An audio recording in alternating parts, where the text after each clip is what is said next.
대체할 수 없는 정통 경제방송 박근혜의 데일리 힌트 시간입니다. 오늘은 2월 21일 금요일 방송입니다.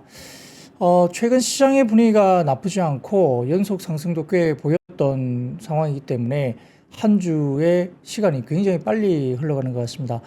오늘은 코스피는 그냥 보합선, 강보합이죠. 철저하게 보합선 언저리로 끝났긴 했지만 장중에 마이너스권에 있던 시장이 막판에 뒷심을 발휘하면서 빠지지 않는 모습이었고, 코스닥은 또 섹터마다 움직이면서 다소 좀 상승하는 모습으로 마무리가 됐습니다.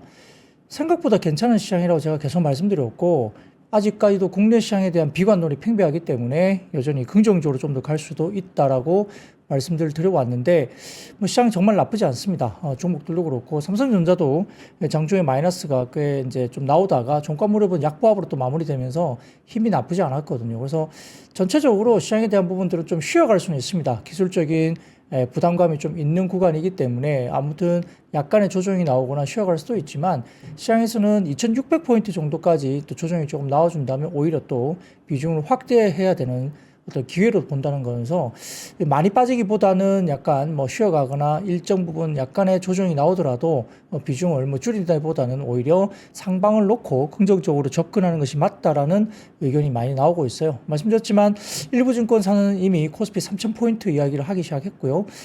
기본적으로 해외 쪽 마찬가지고 PBR 1배 수준도 2850 정도 수준이기 때문에 PBR 1배가 그렇게 어려운 밸류냐, 그건 아닌 거예요. 충분히 과거에 우리가 PBR 1.4배 이렇게 이상 받았기 때문에 충분히 PBR 1배 정도의 목표는 그렇게 높은 고지가 아닌 거죠. 그래서 충분히 2850 정도 그 정도까지는 출하를 해볼 수 있고, 그 다음에 지금 삼성전자나 하이닉스나 이렇게 큰 반도체 쪽에 큰 폭을 차지하는 이런 회사들이 어닝이 이제 상승적으로 돌아서게 되면 관련해서 이제 PER이나 PBR이 좀 더 상향적으로 타겟 프라이스가 되는 거죠. 그렇게 되면 2850이 아니라 추가적으로 더 얼마나 올라갈 수 있을까에 대한 고민은 그때 또 해볼 수 있겠습니다. 그래서 메이저 업체들, 가장 이제 시가총액이 크고 그쪽의 회사들의 특히 반도체 대형주 이쪽에 관련된 어닝이 턴이 되는 순간까지는 조금 보수적으로 봐야 되겠지만, 그 어닝이 턴이 되는 순간부터는 추가적인 상방에 대한 자리가 나올 수 있는 코스피 지수다. 그리고 글로벌 지수 중에서 지금 아시아, 한국 지수가 한국 지수가 특히 가장 탑티어입니다. 그렇기 때문에 작년에 부진을 딛고 올해 같은 경우에는 충분히 글로벌 시장에서 두각을 나타낼 수 있는 그런 시장이 아닐까. 항생지수도 최근에 좋죠. 네, 그렇기 때문에 아시아 시장, 비미국 시장 쪽으로 또 자금들이 일부 미국 시장에 대한 약간의 부담감 이런 것들이 이제 비미국 시장으로 또 수급이 들어올 수 있다는 점도 여전히 긍정적으로 봐도 되겠습니다. 자, 그렇게 시장의 가장 소회라 그럴까요? 일주일 정도에 보는 어떤 그런 부분들 제가 말씀드리면 될 것 같고요. 로또님, 박근영 부장님, 안 좋은 일이 있으신가? 목소리가 많이 잠깁니다. 말씀 주시는데, 안 좋은 일은 전혀 없습니다. 안 좋은 일 전혀 없고요. 이번 주는 저도 너무 바쁘게 왔다 갔다 해가지고, 이번 주에는, 법인 관련된 또, 평택 쪽에 있는 법인도 갔다 오고, 안산에 있는 법인도 갔다 오고, 일주일 내내 이제 외부에 어떤 법인 미팅들이 좀 있어가지고, 멀리 또 갔다 오기도 하고, 일주일 내내 아주 바쁘게 있다 보니까, 목소리는 글쎄요. 예, 목소리는 그렇게, 예, 목소리가 많이 잠겼다로 하기는 그런가요? 네.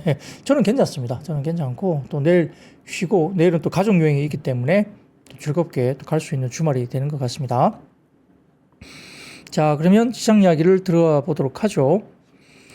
자, 코스피는 약보합 정도 하락 출발했습니다. 종가도 거의 글쎄요, 플러스 이렇게 약간 올라가는 모습이었기 때문에 거의 보합으로 끝났다 볼 수 있는데, 장 초반에 반도체와 소부장 하락 출발했던 가운데 철강과 강관업체, 자동차 부품, 양자 컴퓨팅, 면세점, 인터넷 카지노, 비철금속, 화장품, 미용기기 등 상승 출발을 보였습니다. 미국 주식시장은 예상치 하회했던 월마트 가이던스가 확인됐는데, 소비가 약간 부진하다라는 이슈가 있었고, 고용지표 확인하면서 미국 시장은 약간 하락세를 보이기도 했습니다.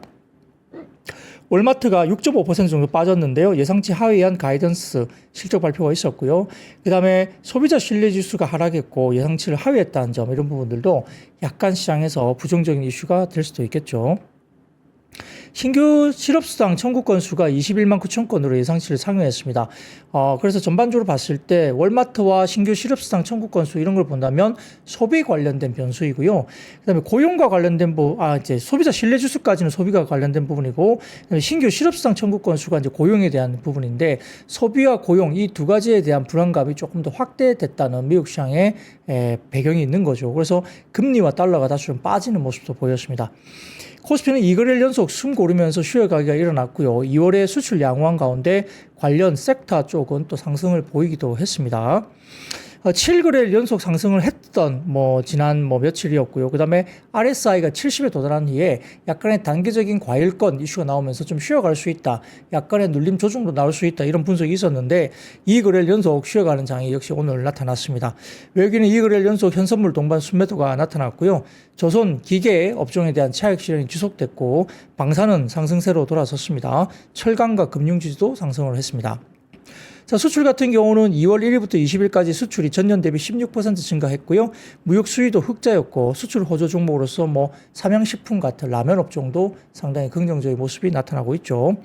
자, 철강은 정부의 중국산 철강 후판에 대해서 최대 38% 잠정 덤핑 관세 부과 결정됐다는 소식에 모처럼 철강 업종이 올라오기도 했는데, 철강 업체 수혜가 기대된다는 점, 그리고 이 철강 가격, 후판 가격이 올라가면 어떻습니까? 예를 들어 조선이라든지 자동차 쪽은 좀 부담스러운 부분이 있고, 특히 조선 업종은 어제 밸류에이션 부담감에 대한 리포트가 나오기 시작하면서 이 후판 가격이 올라가게 될 때 반도핑 조사로 인해서 이렇게 되면 역시나 원자재 가격에 대한 부담이 조선 업종에 있을 수 있기 때문에 이것도 약간의 부정적인 이슈가 될 수 있다는 점도 오늘 부각이 됐습니다.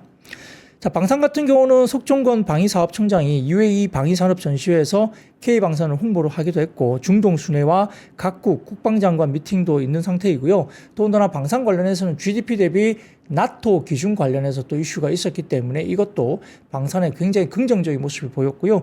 오늘 현대로템이라든지 LIG 넥스원 등도 굉장히 좋았죠. 그래서 어제도 제가 말씀드렸지만 방산은 어제 부정적인 이슈에서 별로 안 빠지고 막판에 뒷심을 보여줬고, 방산은 앞으로도 좀 더 긍정적으로 봐도 될 것 같다라는 어제 방송을 제가 말씀드렸는데, 역시 오늘 방산업종이 급반등이 나오는 종목도 꽤 나왔습니다.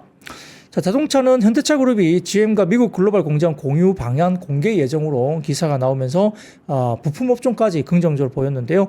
트럼프 관세로부터 회피할 수 있는 방안으로 이야기됩니다. 그래서 시장에 대해서 종목 업종들이 하방을 지지했고, 일부 부품사들은 상당히 또 좋은 모습을 보이는 종목도 있었다. 이렇게 볼 수도 있겠죠. 자, 코스닥은 외국인과 기관 순매수의 대형주 중심의 강세였습니다. 외국인 순매수 전환했고요. 그리고 알테오젠, 니가켄바이오 등 바이오조도 상당히 오늘 한 4% 가까이 급반등을 주는 모습을 보였고요. 2월 1일부터 20일까지 잠정 수출 호조에 화장품이라든지 미용기기, 음식료 등 수출주 중심 강세가 보였습니다. 금리 안정도 우호적이었고요. 이제 화장품 같은 경우는 2월 1일부터 20일까지 수출액이 전월 대비 14.5% 증가했고, 전년비로는 37.6% 증가했습니다. 여기에 따라서 실리콘2, 그 다음에 VT 이런 쪽도 강세 보였고, 그 외에도 오늘 눈에 띈 종목들이 펌텍 코리아라든지 한국 콜마 이런 종목들도 상당히 강하게 마무리가 됐다고 볼 수도 있습니다. 자, 여기에 대해서 그 다음 표를 하나 보여드리겠습니다. 어차피 지금 화장품 이야기가 나왔으니까 표 하나만 잠깐 보여드릴게요. 이게 YM 리서치 쪽에서 올려주신 자료인데요. 기초화장품 미국향 관련해서 오랜만에 반등을 줬고, 역대 네 번째로 미국 관련된 기초화장품 수출 데이터 추이가 상당히 좋게 나왔습니다. 역대 네 번째 정도 추이로 보인다고 이제 이야기가 되고 있는 상황입니다. 자, 리튬 관련주는 중국이 리튬 흡착제 수출 중단 이슈에 리튬 관련주도 강하게 나타났고, 줄기세포 관련 쪽도 치료 우호적인 케네디 주니어가 FDA 인허가 기대를 한다는 이야기 때문에 일단 줄기세포 관련주도 장중에 관심을 받았습니다. 코스피 2거래일 연속 조정이 나왔지만 종가물로 보면 그래도 살짝 플러스로 마무리됐습니다. 거의 보합 수준인데요. 거래소 한 940 종목 가까운데 상승 종목이 500 종목에 가깝기 때문에 사실은 지수가 보합선으로 끝나긴 했지만 하락장이라고 보기는 어렵게 상당히 좋은 시장입니다. 급등 이후에 매물 소화 과정 진행 중으로 볼 수 있겠고, 말씀드렸듯이 코스피가 한 2600포인트 정도 수준까지 만약에 좀 쉬어가거나 약간 눌러준다 하더라도 비중 확대를 할 수 있는 기회로 삼는 게 맞지 않을까라는 이야기가 나오고 있죠. 자, 금융시장 지표들은 양호한 모습을 보였습니다. 원달러 환율은 1430원대 초반까지 하락 안정을 보이고 있고요. 미국채 10년물 금리는 4.48%까지 하락하면서 양호한 흐름을 보이고 있고, 어차피 이제 금리는 이제 인하 쪽으로 어쨌든 방향을 잡고 있기 때문에 역시 이렇게 되면 성장주 가운데 제약바이오도 최근에 좀 빠지긴 했지만 다시 한번 기회가 올 수 있지 않을까 생각도 해볼 수 있습니다. 베센트 미국 재무장관이 전일 연준 의사록에서 확인되었던 양적 긴축 중단을 연준과 합의하고 있다는 언급을 했고요. 애틀란타 여는 보스틱 총재도 올해 2회 금리 인하가 가능하다고 발언을 하는 등 금융시장 전반적인 분위기는 금리 인하에 대한 부분들도 좀 횟수가 1회에서 2회로 가능하다는 이야기가 나왔기 때문에 부정적인 이슈는 아니었습니다. 긍정적인 이슈가 될 수 있겠죠.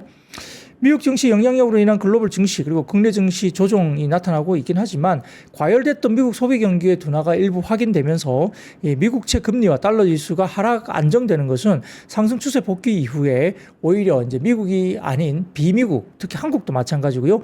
이러한 비미국 증시의 상대적인 강세 가능성을 이야기를 하고 있습니다. 그래서 미국보다는 다른 비미국 쪽에 특히 좀 더 강세가 이어질 수 있다. 뭐 중국 시장이 될 수도 있고 한국 시장이 될 수 있고 상대적으로 올해는 좀 더 좋을 수 있다는 분위기가 기대감이 좀 더 올라오고 있다 이렇게 말씀을 드리면 될 것 같고요. 자, 철강업종 강세입니다. 정부가 중국산 후판에 대해서 최대 38%의 반덤핑 관세 부과를 해야 한다는 예비 판정 결과를 발표하면서 포스코 홀딩스라든지 현대제철, KG스틸 등도 상승세를 보였습니다. 방산업종은 급반등을 주었는데요. 전일에 이어서 장 초반 하락 출발하긴 했지만 조정 시 매수세가 유입되면서 현대로템, 하나에어로스페이스, S&T 다이나믹스 등의 상승세가 나타났습니다. 방위사업청장이 IDX에 방문해서 중동과 동유럽 지역 국방장관들과 면담 진행한다는 소식도 기대감을 높인 분위기였죠. 자, 방산도 잠깐 살짝 한번 볼까요? 자, 그 다음 사진을 좀 띄워주시면 연합뉴스 자료인데요. 보시면은 나토 회원국의 국방비 지출 현황인데 말씀드렸듯이 달러 기준 GDP 대비 국방비 지출을 2%로 나토는 기준점을 잡고 있습니다. 이게 2014년 지출이 합의됐는데요. 미국이 2%를 방위비로 지출하지 않는 회원국에 대해서 6월에 나토 정상회의 전까지 이행할 것을 촉구하고 있는데 이 보시면 폴란드가 4.12%, 에스토니아 3.4%, 미국 3.38%, 뭐 라트비아, 그리스가 이제 높게 나타나고 있고요. 그 18개국이 2에서 2.85% 쓰고 있는데 밑에 보면 크로아티아, 포르투갈, 이탈리아, 캐나다, 벨기에, 룩셈부르크, 슬로베니아, 스페인 등은 2%에 한참 못 미치는 국방비를 쓰고 있습니다. 그렇기 때문에 이렇게 국방비 상향 조정이 될 가능성이 높고요. 더군다나 트럼프는 GDP 대비 5%까지 국방비 지출을 올려야 된다고 강하게 주장하고 있어서 이 부분이 좀 더 높게 형성될 가능성도 있다고 보는 거죠. 자, 거기다가 외신 하나 띄워드릴까요? 외신. 자, 외신하면 이겁니다. 예. 유럽인들에게 국방비 증액 또는 러시아어 학습을 권고한다라는 내용의 외신 기사입니다. 폴리티코에 따르면 나토 사무총장 마크 루트는 취임 이후에 유럽 의회에서 첫 연설을 하면서 유럽의 방위비가 증가하지 않는다면 유럽인들은 오히려 러시아어 수업을 들어라. 뭐 러시아로 가라 뭐 이런 이야기인가요? 아니면 러시아의 지배하에 있어라 뭐 이런 이야기도 있습니다.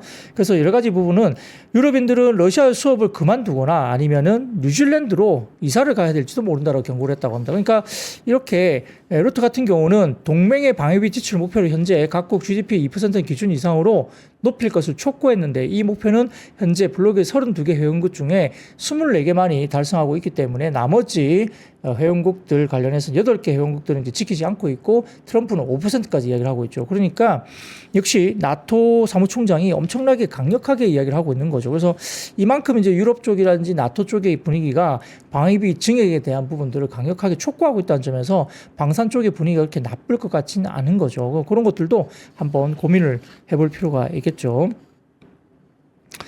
자, 그리고 자동차와 2차 전지 등 낙폭 과대 업종 견조한 흐름이 지속됐습니다. 현대차가 GM과 글로벌 공장 공유하는 공급망 동맹 체결 계획으로 알려져 있는데 트럼프 관세 피해 최소화가 기대될 수 있습니다. SL 등 부품사가 강세였고요. 그리고 에코프로라든지 이수 스페셜티 케미칼 등 2차 전지 소재주도 상승이 지속되고 있습니다. K컬처 수출주도 강세였는데요. 1일부터 20일까지 2월달 수출호조 기록했던 업종 위주로 휴메딕스 등 바이오 헬스케어 업종이라든지 삼양식품 등 음식료 그리고 펌텍코리아, 실리콘투, 한국콜마 등 화장품주도 강세를 나타내기도 했습니다.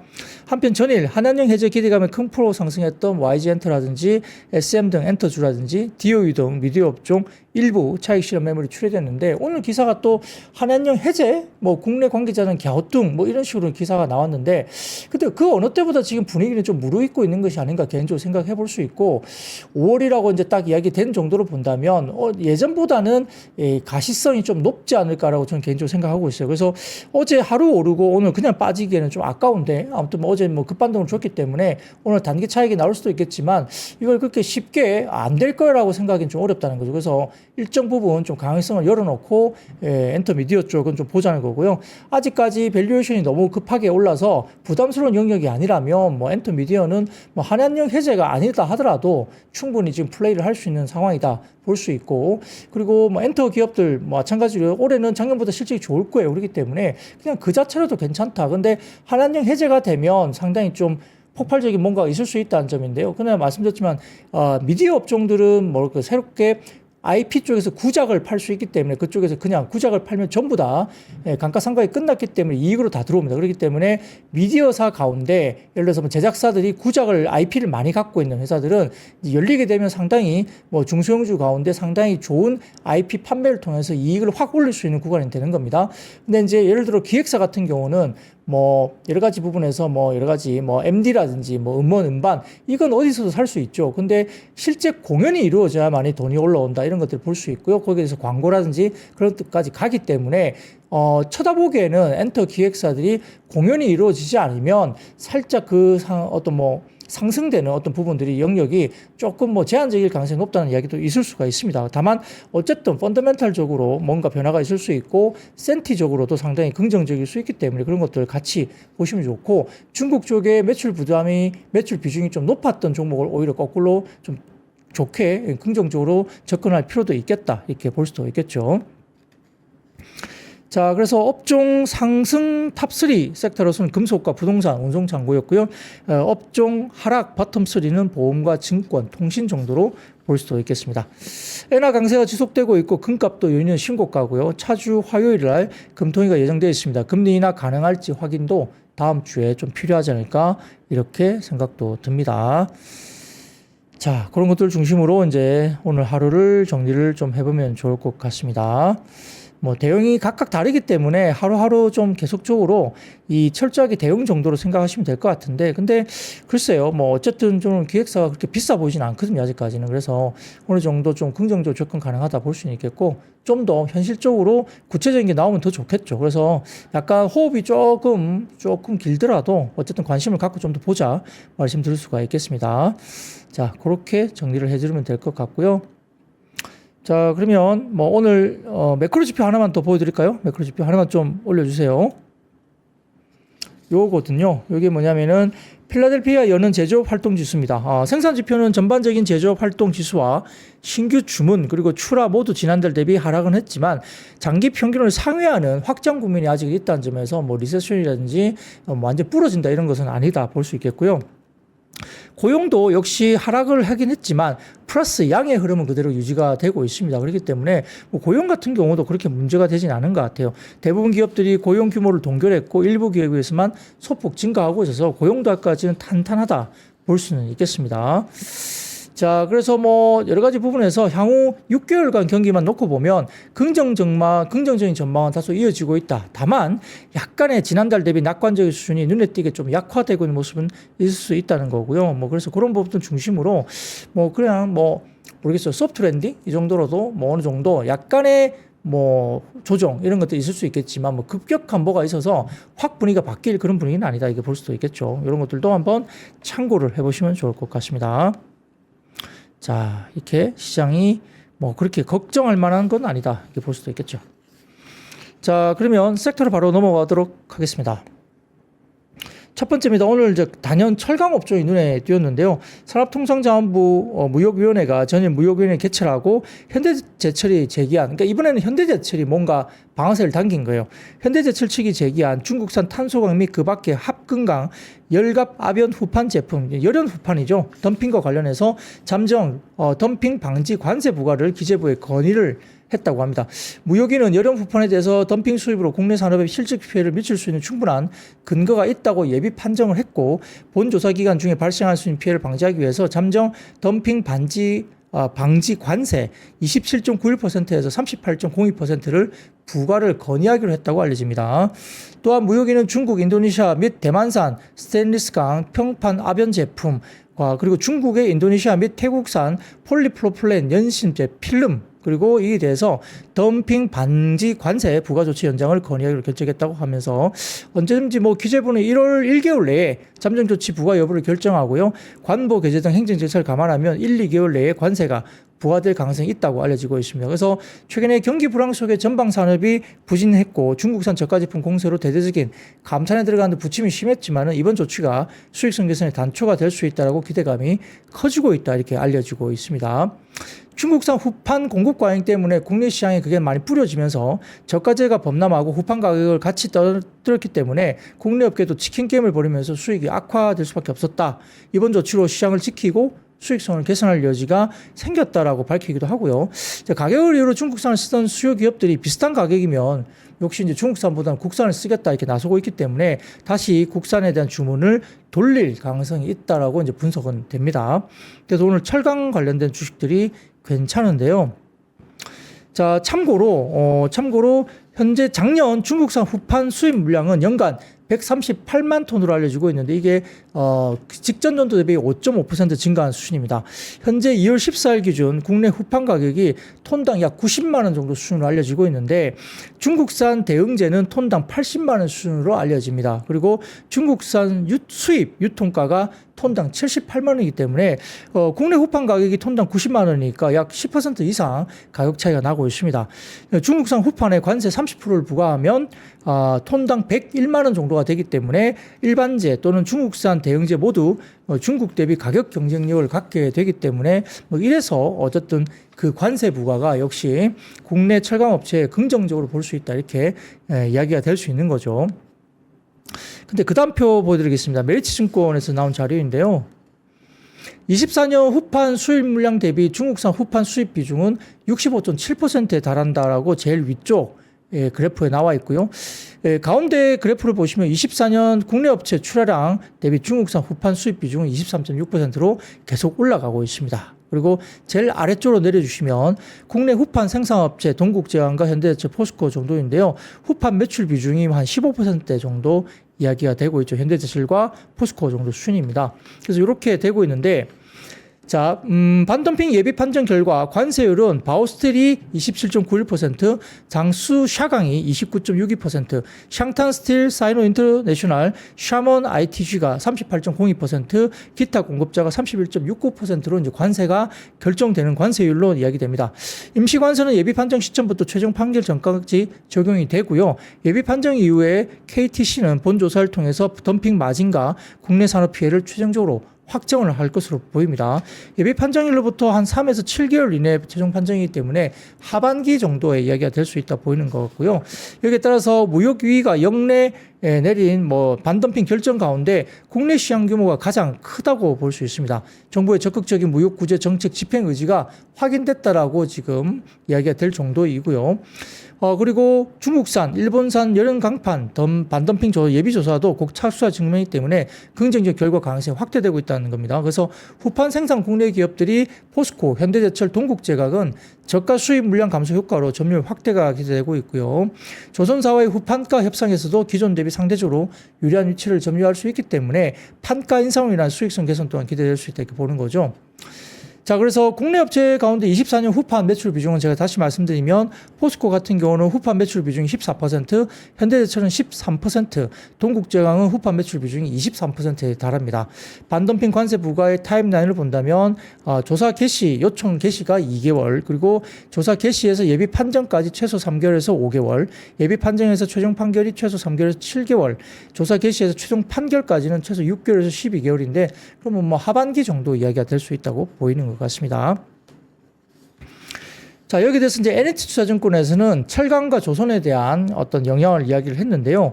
자, 아까 말씀드린 대로 가격은 대충 국내 후판 가격은 톤당 90만 원, 중국산 후판 가격은 톤당 78만 원 말씀드렸죠. 그리고 24년 기준 국내 후판 수요는 796만 톤이고 수입제 비중은 25%약 210만 톤이고 그 중국산 비중은 17% 138만 톤 정도로 될 수 있습니다.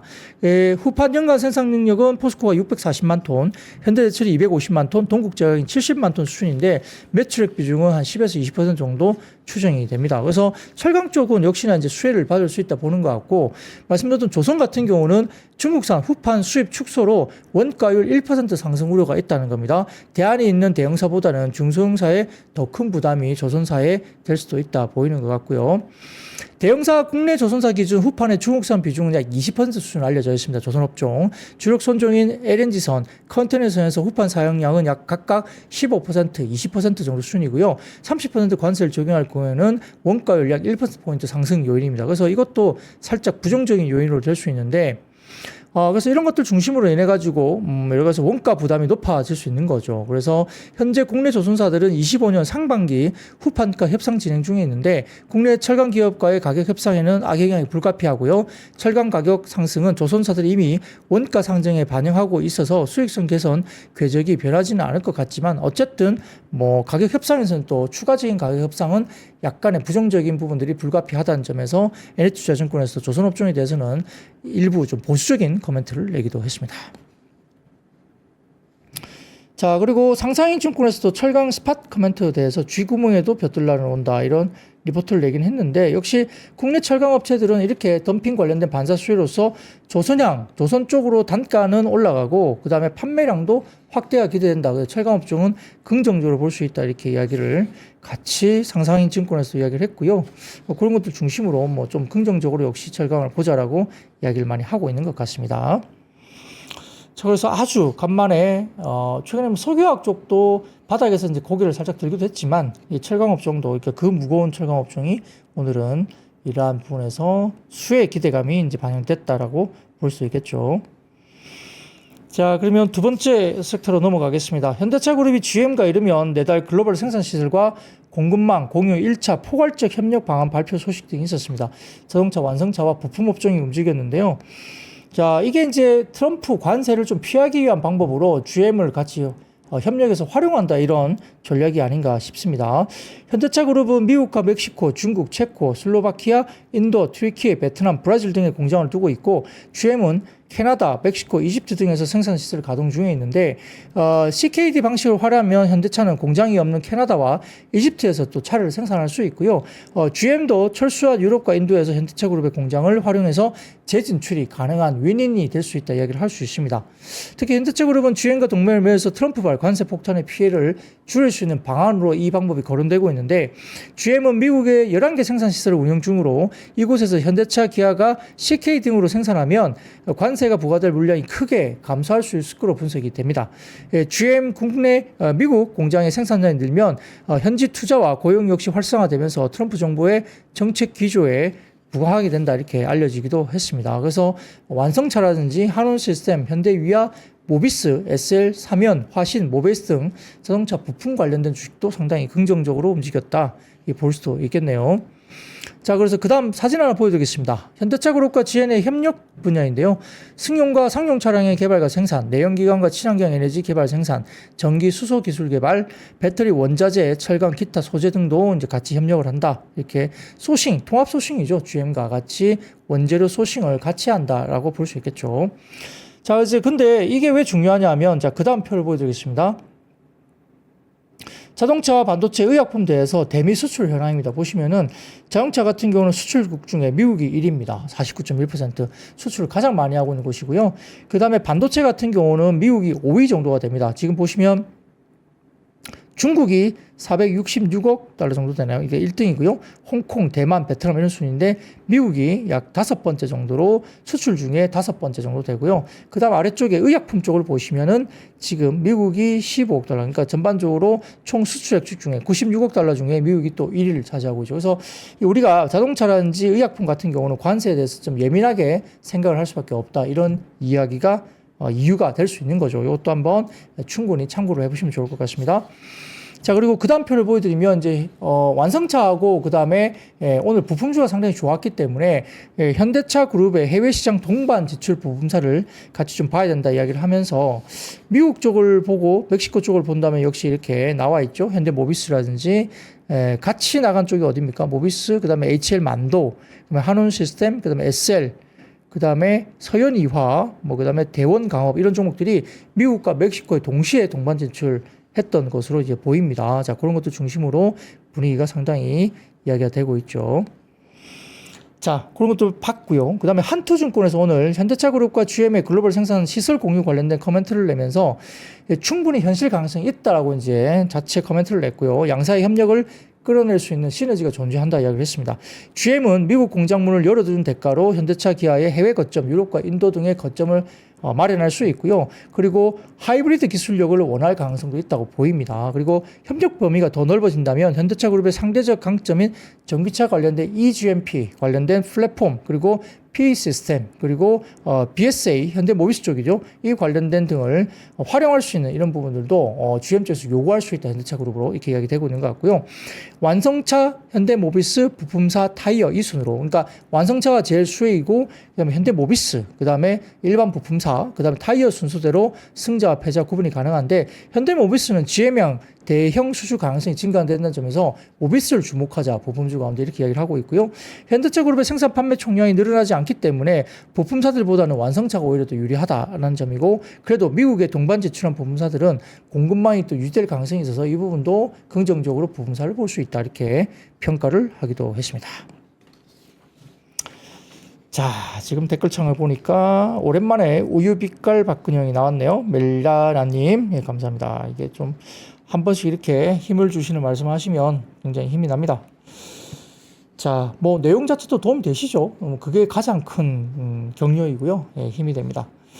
자, 그러면 세 번째입니다. 2월 수출지표 호조로 일부 화장품주가 상승을 보였습니다. 오늘 급격하게 올라간 종목이 뭐였죠? 실리콘2, 펌텍코리아, 한국콜마 이런 종목들이 오늘 눈에 보였습니다만 어쨌든 화장품주도 눈여겨봐야 되는 섹터이기도 합니다. 자, 그래서 그 다음 표를 하나 보여드리면 이게 다울투자증권에서 올려주신 자료인데요. 자, 24년 2월달, 25년 2월달 이렇게 보면은 그 사이에서 YY 증감률이 좀 나오죠. 그래서 지금 기초화장품 같은 경우는 21.2% 정도 증가를 했고요.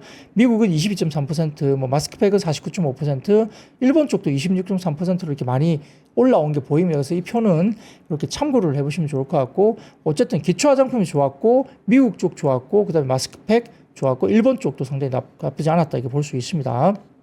색조는 조금 주춤은 했네요. 자, 그렇게 보시면 좋은데, 자, 이렇게 보다는 표를 보여주는 게 좀 더 원활하게 이야기가 될 수 있겠습니다. 그 다음 표를 보여주실까요? 보시면은 2월 20일까지 잠정 수출 증감인데 YOY 전년 대비 증가율을 좀 보시면 가장 높은 게 유럽 5개국입니다. 의외로 화장품을 또 많이 가져가는 게 유럽 쪽이고요. 북미 쪽에 작년에 성장이 좋았다면 올해부터는 유럽이라든지 중동 이런 쪽으로 이제 확대되고 있는 모습이고, 실리콘2 같은 경우도 중동이나 유럽 쪽으로 상당히 지금 확장을 올해부터 본격적으로 하고 있죠. 그래서 유럽 쪽에 지금 증감률이 YY 121%로 상당히 높게 올라가고 있죠. 그리고 홍콩 쪽도 73%나 급증했고요. 그다음에 기타도 63%, 그리고 우리가 보면은 미국 쪽도 22%, 일본도 25%, 아시아 7개국도 23%, 중국은 6%, 조금 아쉽긴 하지만 중국도 마이너스권은 아닙니다. 그렇기 때문에 전반적으로 잠정 수출 증감이 이렇게 나타나고 있다는 거고요. 자, 그 다음 표를 보여드리면 아래쪽 막대 그래프를 한번 봐보세요. 보시면은 어디가 활발하게 늘어나고 있느냐. 제일 아래쪽에 짙은 녹색이 이제 중국입니다. 중국은 조금 전체 비중 중에 비중 확률이 조금 줄어들고 있는데, 두 번째 보이는 것도 홍콩입니다. 중국과 홍콩은 대부분 살짝 과거보다는 좀 위축이 되고 있는데, 이제 전체를 100으로 놓고 보기 때문에 그렇습니다. 전체 숫자는 좀 다른데요.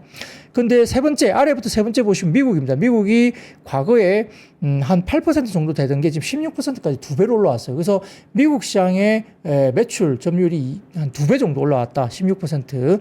그리고 그 다음 위로 보시면은 약 5% 차지하던 일본이 지금 4, 5% 정도 되던 일본이 11%까지 올라왔죠. 일본도 매출 비중이 굉장히 많이 2배로 늘어났다는 거고요.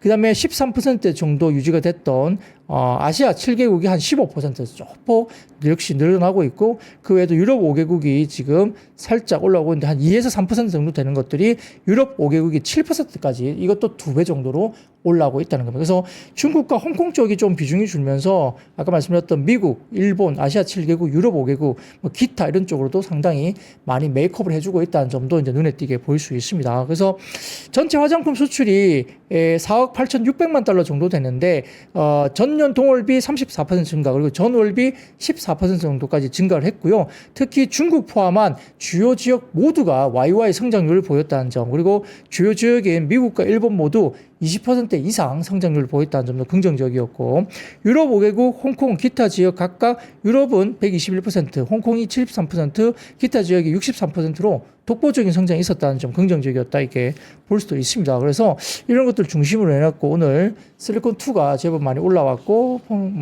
펌텍코리아인지 한국콜마 이런 쪽도 주가들이 올라왔다 볼 수도 있겠습니다. 자, 그래서 화장품도 좀 눈여겨보셔야 된다라고 이제 말씀을 좀 드릴 수가 있겠죠.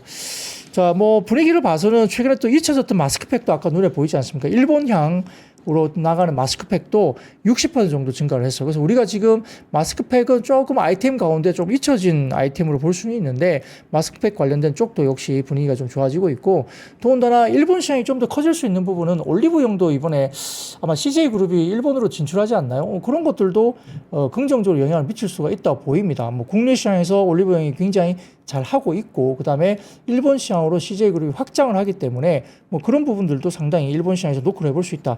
물론 일본은 자체적인 브랜드가 많습니다. SK2라든지 잘 하고 있는 자체적인 브랜드가 있긴 하지만 그래도 일본이 수입하고 있는 화장품 가운데 한국산 화장품이 지금 수입 1위다라고 볼 수 있다는 점에서 결국 프랑스 등을 포함한 럭셔리 화장품 브랜드가 있다 하더라도 일본 시장에서 한국 제품이 제일 잘 먹히고 있다는 점도 참 이례적으로 굉장히 잘하고 있는 거죠. 그래서 우리가 뭐 일본은 드럭스토어에서 되게 많이 이제 화장품을 팔고 있는데 그쪽에 가보면 매대 쪽에 가보면 역시 우리가 뭐 일본 여행 가셨을 때 드럭스토어에 들려가지고 어떤 제품들이 이제 일본에 많이 이제 비치가 되어 있는지 뭐 그렇게 한번 보시는 것도 여행을 하시면서 하나는 어떤 소비재 같은 경우는 경험을 해볼 수 있는 그런 것이 되지 않을까 개인적으로 생각을 해봅니다.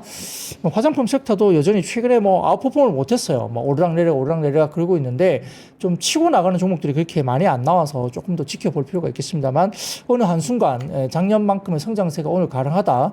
뭐 유럽 쪽도 성장하고 중동이 메이크업 해주고 미국이 작년처럼 뭐 그 정도 폭발력이 있는지 모르겠지만 미국도 죽지 않았다 이렇게 본다면 한 번 더 화장품 섹터들은 한번 아웃퍼폼을 충분히 해줄 수 있는 기본적인 어떤 저력을 갖고 있는 것이 아닌가. 그리고 또 밸류가 쌉니다. 지금 현재 화장품 밸류에이션이 말도 안 되게 비싼 밸류가 아니거든요. 그렇기 때문에 충분히 종목별로 노려볼 수 있다라고 저도 생각이 들고 있습니다. 한번 꼭 스타디를 지켜보시면 좋을 것 같네요. 자, 그런 거 중심으로 보시면 좋을 것 같고요. 박호희님께서 백옥 피부 박근형까지 나왔습니다. 아, 감사합니다. 쌀뜨물님께서 박 부장님 부산입니다. 맨날 제 방송 돌려보다가 모처럼 본방으로 댓글 남기네요 주시네요. 아, 감사합니다. 그리고 하야니아니 맨날 ICU 말씀 주십니다. 제가 늘 보고 있습니다. 감사합니다. 역시 매일 들어오시는 거 항상 제가 보고 있고요. 너무너무 감사한 말씀이죠. 자, 그러면 네 번째 섹터입니다. 첨셈법 본격 시행 등의 줄기세포와 면역 항암제, 유전자 치료제 등이 상승세를 보였습니다. 더군다나 미국제 금리가 약간 하향 조정되면서 오늘 최근에 많이 빠졌던 알테오젠, 리가켄 바이오도 4% 가까운 오늘 상승세를 나타나기도 했습니다.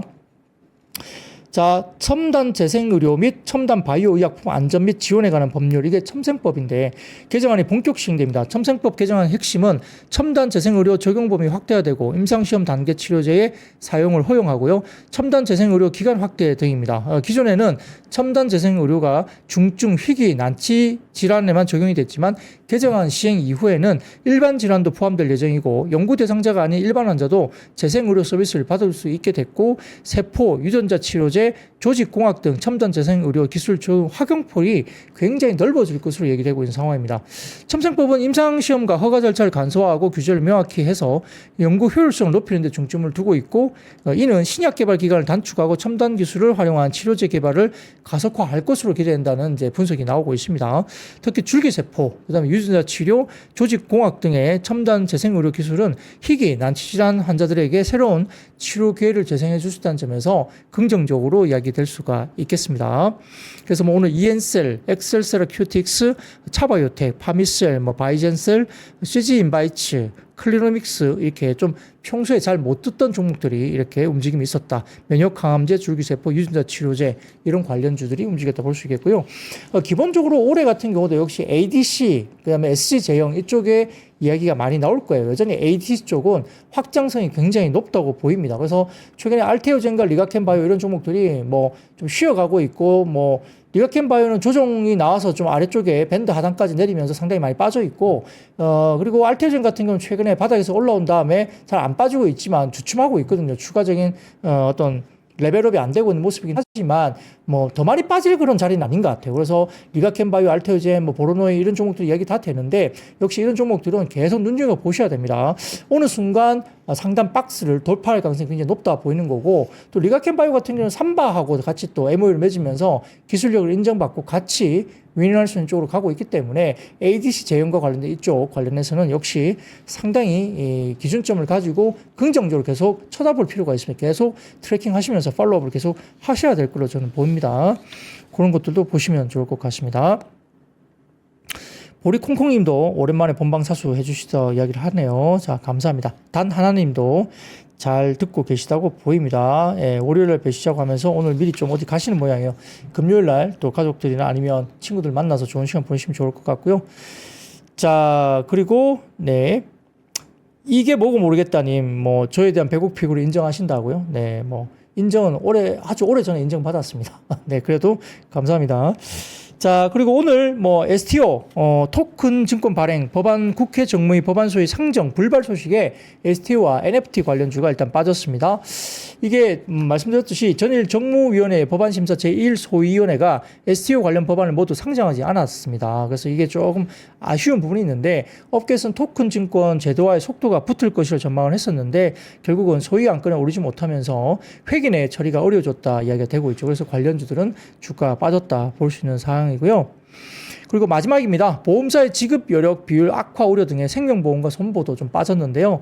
언론에 따르면 보험사 지급 여력 이게 킥스라 보입니다. KICS 킥스라 보이는데 이 비율이 금리 인하 영향으로 악화되고 있는 것으로 알려지면서 25일 이번 달이죠. 2월 25일 한국은행이 금리 추가 인하 가능성도 시장에서 조심스럽게 좀 추정이 되고 있기 때문에 이게 만약에 되면 대책이 좀 필요한 상황이 아니냐 이런 이야기 되면서 결국은 킥스 비율이 금리 인하로 인해서 좀 하락세를 역시 나타나고 있으면서 생명보험과 손해보험 등에 관련된 보험사가 지급 여력에 대한 비율 악화가 좀 되는 것이 좀 우려가 된다. 이런 쪽으로 약간 부정적인 이슈가 좀 불거졌다 볼 수도 있겠습니다. 자, 벌써 이제 마지막이죠. 양말님. 우리가 늘 말씀드리잖아요. 제 방송은 재미는 없을 수도 있겠지만 시간은 가는 줄 모른다. 후딱 지나가고 그만큼 빠지는 그런 뭐 보시면 방송 보시면 빠져드는 방송이죠. 그러니까 벌써 끝났습니다. 어느새. 그러니까 오늘은 잘 정리하시고 주말 보내시고 월요일날 웃는 얼굴로 뵙겠습니다. 저는 내일 여행을 갑니다. 가족 여행 가고 여러분들도 가족 여행 내시는 또 나들이 정도는 또 한번 하시면서 좀 여유 있는 시간을 보냈으면 좋겠습니다. 여러분 오늘 여기까지입니다. I see you.